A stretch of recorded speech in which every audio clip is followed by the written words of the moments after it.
friends, welcome to Viewpoint from Overseas. I'm your host Faraz Darwesh. The hot topic is President-elect Donald Trump. Yes, today we will be discussing what are the implications of President-elect on minorities. Who will he elect, and what will happen once his team is elected, and the type of team he selects is the ultimate questions these days. That who is going to be part of his team, who will be the Secretary of State, and so on and so forth.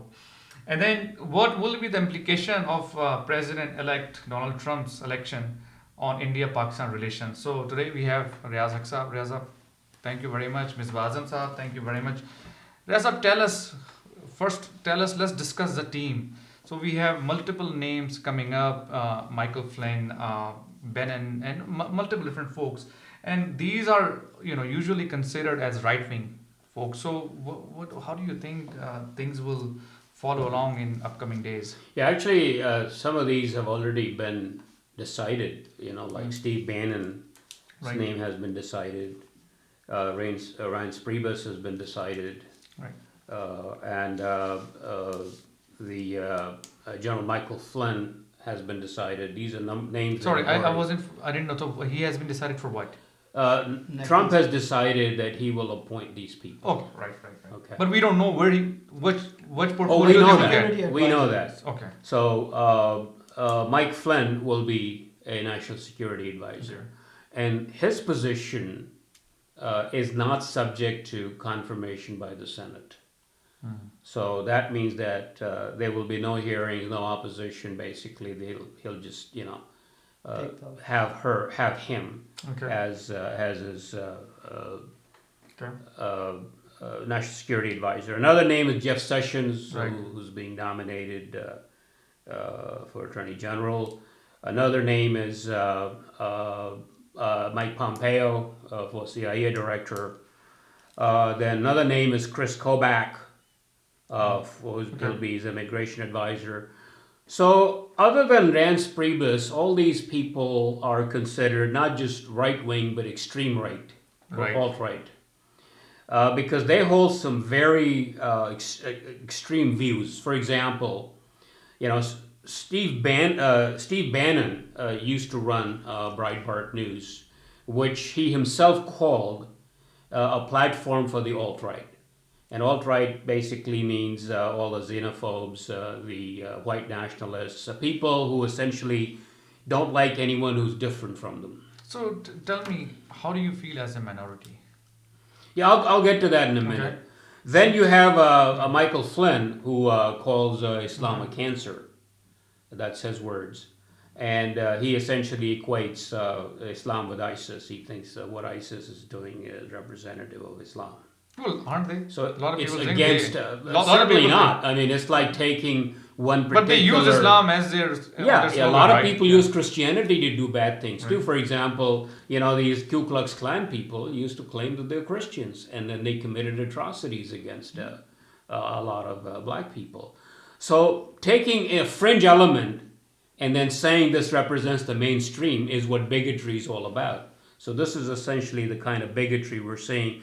Then you have Chris Kobach, the guy he actually created a program called NSEERS during Bush administration, George W. Bush administration after 9/11, and that required immigrants from essentially Muslim countries to register.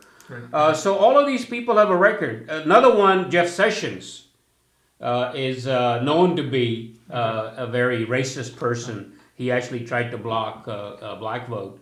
So all of these people, these appointments are essentially confirming that Trump plans to govern as he campaigned. All the rhetoric that we heard, the Islamophobic, the anti, the racist rhetoric that we heard, he actually is putting people in charge who will carry out these things. So, Ms. Bazan Saab, tell me, how do you feel as a minority after election? Well, we will come after a little bit later on the minorities, but the thing is that Steve Bannon, he said in one of the interview, he said darkness is good, Dick Cheney, Darth Vader, Satan are the power, and if Trump delivers, we will rule for 50 years. He say, I will destroy, we will scrap the establishment Republican Party and create it on the new movement of Trump.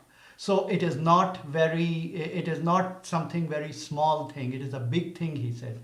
Now come to General Flynn. General Flynn not only says those things with Islam, with that, but he calls it a political movement. He calls Islam a political movement.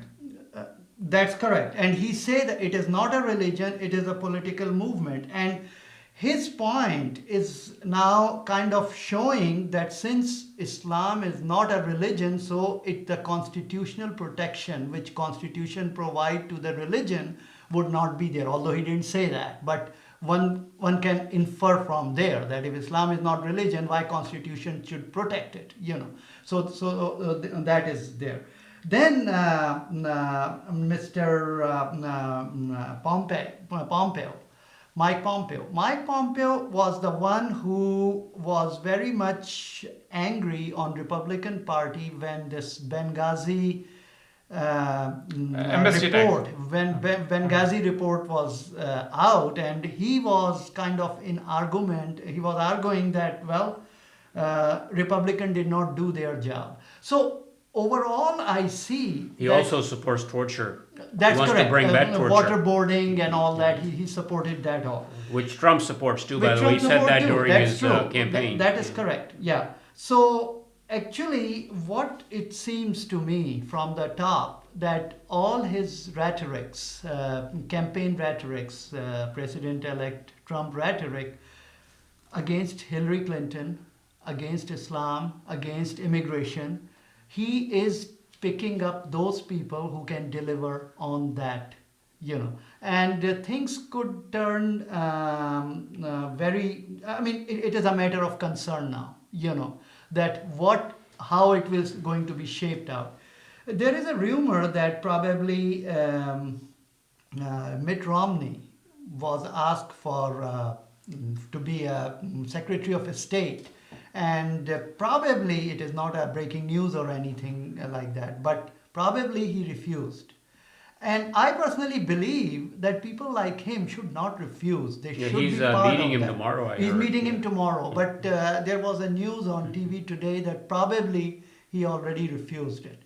But it is a good idea for him, and if anybody takes our it's good for him to join, okay, because we need some kind of moderate voices. And if first of all he's being asked for. So now let's get to the next point. How do you see the future of minorities in this country? No, I am worried. I mean, there's no doubt. And tell me, how do you feel as a Muslim in this country? Not only Muslim, even if I am Jewish, I will be worried about it. Even if I'm Hindu, I should be worried about, because Steve Bannon is insisting. A white nationalist. Yeah, and he's insisting that Silicon Valley is all controlled by Asians. He didn't say that. Which is not true, actually. Well, it's not true. It is the 27% only the Asians who are working in these companies. Less than 10% people are the ones who are controlling some. So do you think President Donald Trump, once he gets into the office, will he change his tone? Will he change his policies? No, he is in the office. This is his time to show that he's changing his tone. He has no reason to hire. His speech after victory was much different than his pre-election. But he's rubbing it off. He's rubbing it off now. He's rubbing it off. I mean, we all were expecting last week. That's what we were discussing. No, we did talk about. I mentioned Steve Bannon as a bad choice. That was already in the air. Yeah. I also talked a little bit about Flynn. That was already out. So I've been very concerned from the very start that he is actually serious about the campaign rhetoric, which was essentially very racist, anti-immigrant, Islamophobic. So these appointments give you an inkling as to how he's going to actually run his administration. Well, their counter argument could be, well, we're trying to make the country safe. Yeah, but you don't make in fact, people who are opposing it, and that includes me, think that this is not going to make the country safe. You don't make a country safe by marginalizing and alienating people who are in this country. You actually make it less safe by doing that. Unless they're committed to the security of this country are willing to work with you. For example, if they think that people in the administration are going to target them, why would they cooperate with them against anything? I mean, they would hesitate in sharing any information with them if they see themselves as a target. So in fact, it's the opposite. Now, one thing that has already happened as a result of this election is there was a report out from Justice Department just yesterday that says that hate crimes against Muslims are up 67% since the Trump victory. Yeah. So the people who supported him are already acting on this. They're feeling emboldened. They think they have a license now to go ahead and attack people. Even Jewish people are attacked, and they have pictures that their cars were painted with the swastika. So how do you think minorities should react? I mean, there was in fact an incident just at Mission Peak, Right, Fremont. So yes. But this woman, she's not even Muslim, and she's actually a white woman. Yeah. She happened to put on a headscarf to protect herself from the sun. She was going up on the hill. Yeah. And then when she came back, her car had been vandalized. The windows were broken, and there was a sign left. That was a very angry sign about her being a Muslim. Yeah. Right. So, I mean, So, I mean, they're going to target each other. I mean, this is lawlessness. Yeah, that's true. So how do you think minorities should respond to this? No, minority should be now come where first of all the Muslim minorities should be going inside the campaign, and they make the inroads with President-elect Trump, and then work with him. They should. Yeah. So okay. And So they should build him. bridges and then explain their Exactly. situation. Work with the national security Well, you have to advisor. understand, President Donald Trump has had businesses in Muslim country. He has had Muslim friends. He has had Muslim business partners, right? No, but whatever. But Right. what we have to do here, we have to make inroads in Trump campaign. We have to make good relations with them. We have to go inside instead of sitting down and criticizing them, and work with them. I mean, criticizing is our right to do. We are living Freedom of in the speech, constitutional right. democracy. It's the free speech. However, we can make our voice heard by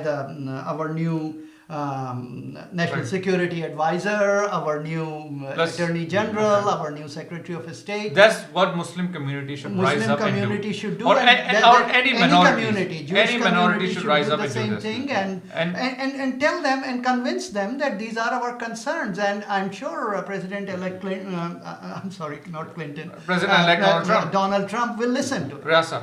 Yeah, so let me try to answer this question by referring to a column that Nicholas Kristofs has written in the New York Times.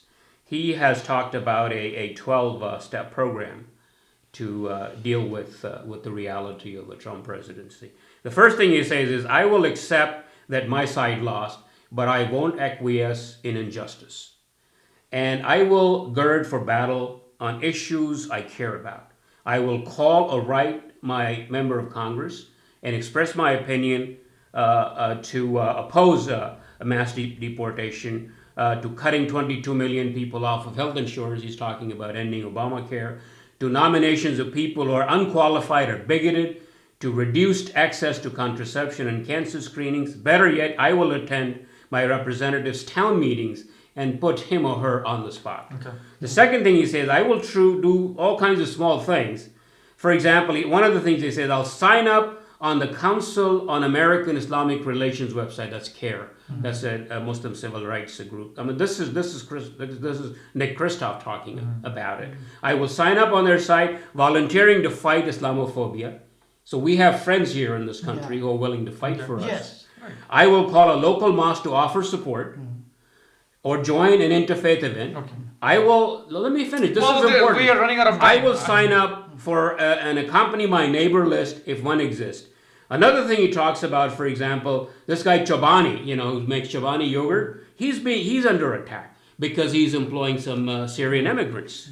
And what he says is, I will avoid demonizing people who don't agree with me about this election, recognizing that it's as wrong to stereotype Trump supporters as anybody. I will avoid Hitler metaphors.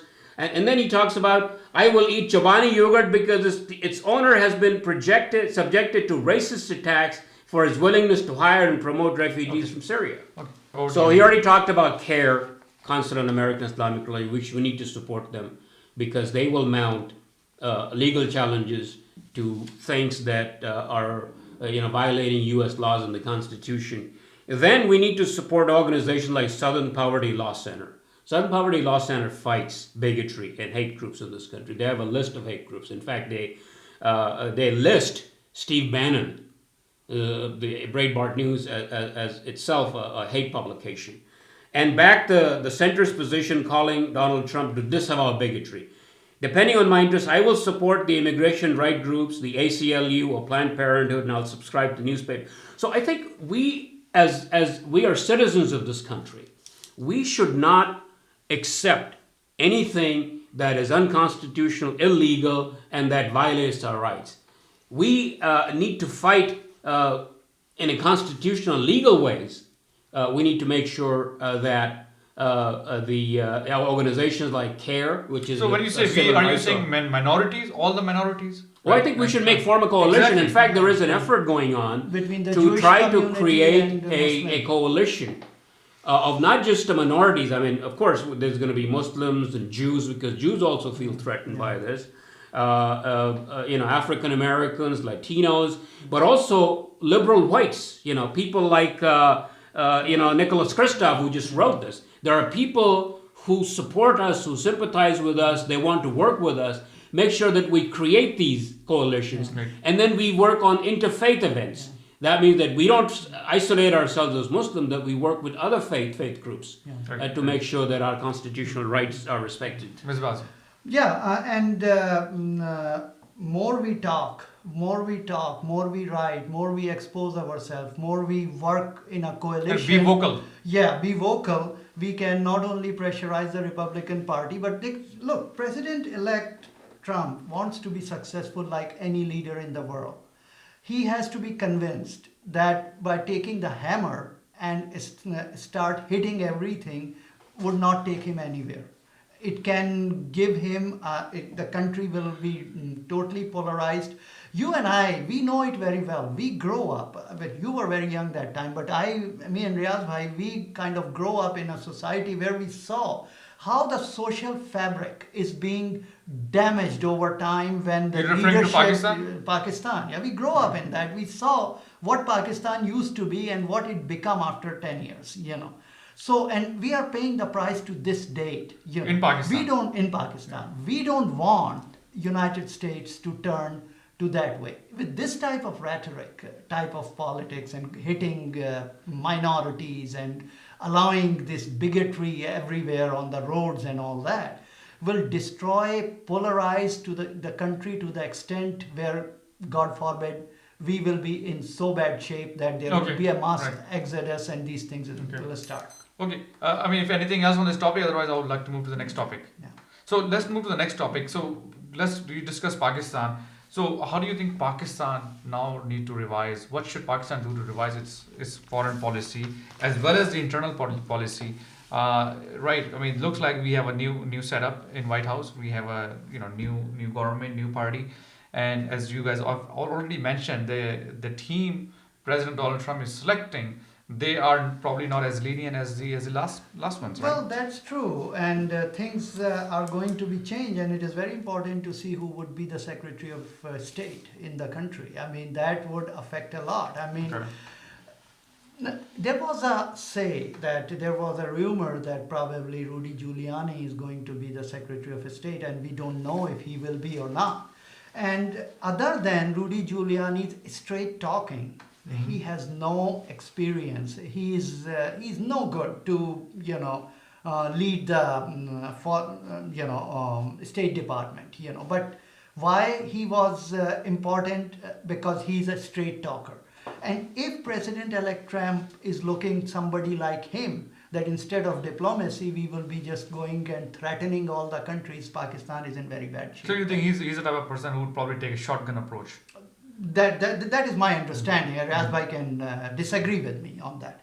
But that is my understanding. Okay, now, but there is another candidate, Namrata Randhawa, who is called as Nikki Haley. Her real name is Namrata Randhawa. Nikki means in Punjabi little. So anyways, She is another one. She has a very good record in her South Carolina. She was a governor there. So, but I don't know. We don't know. She that doesn't she's know going anything to about be- foreign affairs. She doesn't So, know okay, about so foreign what- affairs. what- But I don't know why she was being called. What for do you that. foresee the relationship between Pakistan and US in upcoming Well, days? I see it will not be better. It could be better on one condition. If there is a big ISIS activity in Afghanistan, and President of United States would need Pakistan's support in that, sure, relation will be good. If not, I'm not seeing anything going in a right direction. It can be go worse, but it will not. Why be- would it go worse? Because the way it is that US wants certain, Pakistan do certain things. Pakistan sees that some of the stuff, rightly or wrongly, it Are you is talking not about in Haqqani their- network and all Yeah, those- it is not in their interest. And this will be the this is the point where they point of they conflict. kind of point of conflict basically. Yes, sir. Yeah, I think I already see some signs of clouds on the horizon here with respect to the U.S.-Pakistan relationship, and that has to do with the appointment of General Michael Flynn. Yeah. He is He's in Afghanistan. he is not just an anti-Muslim person; he's also anti-Pakistan. So one of the things that, in fact, some Indians are very happy, particularly Hindu nationalists, about his appointment. And one of them even, these Indian newspapers were carrying headlines that Trump will soon name Pakistan as a sponsor of terror. So why is he against Pakistan? What are his rationale? Well, I don't know. I think it has to simply have to do with the fact that he doesn't like Muslims. I mean, he's very Islamophobic. Well, he was in Afghanistan. It could be because a lot of these generals, including Mike Mullen, they accuse Pakistan of supporting Taliban. Yeah, that Afghanistan. may be. But I think the point is, what's he going to do? So one of the things that they could try is basically put a lot of pressure on Pakistan. But they could even put sanctions. Oh yeah. So that's one of the things that I think they need to remember. Parvez Hudbay is a very pro-West kind of a liberal in Pakistan. Yeah.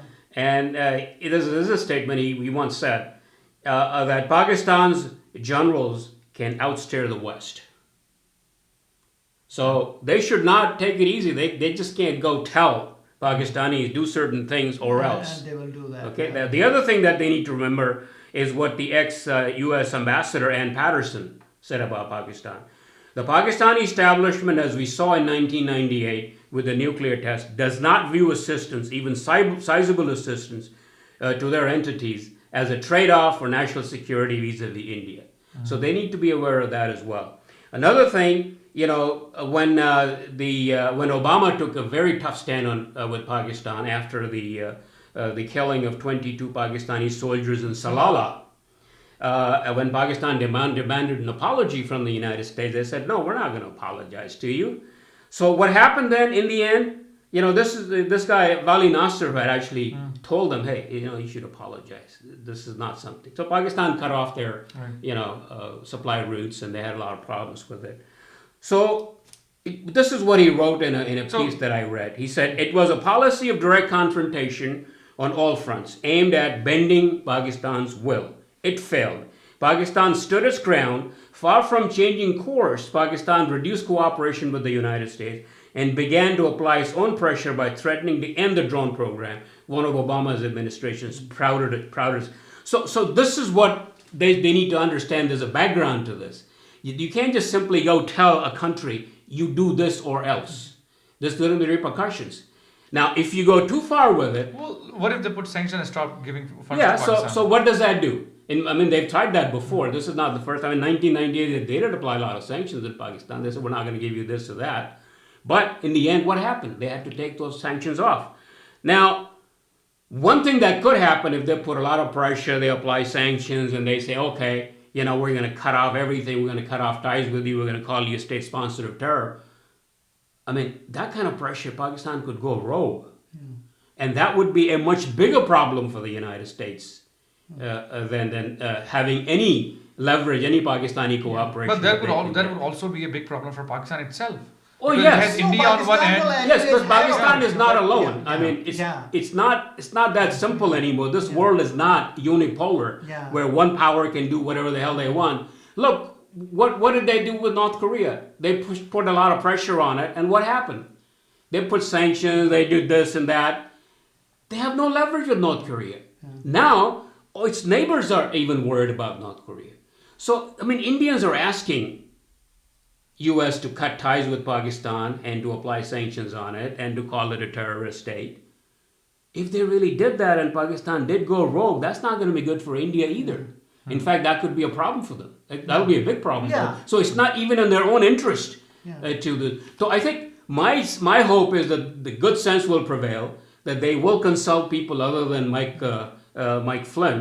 You know, they're going to bring in some cool heads to diplomacy, to the table, and try and deal with the problem in a more diplomatic way. Yeah, and with the Mike Flynn, there is this person. She worked next to Mike Flynn while he was in Afghanistan, and she said, Mike Flynn. She said that all the time they stayed there, she never heard him saying anything anti-Muslim or show any grudge against those Muslim people working for him and all that. However, he is to the nth order disorganized.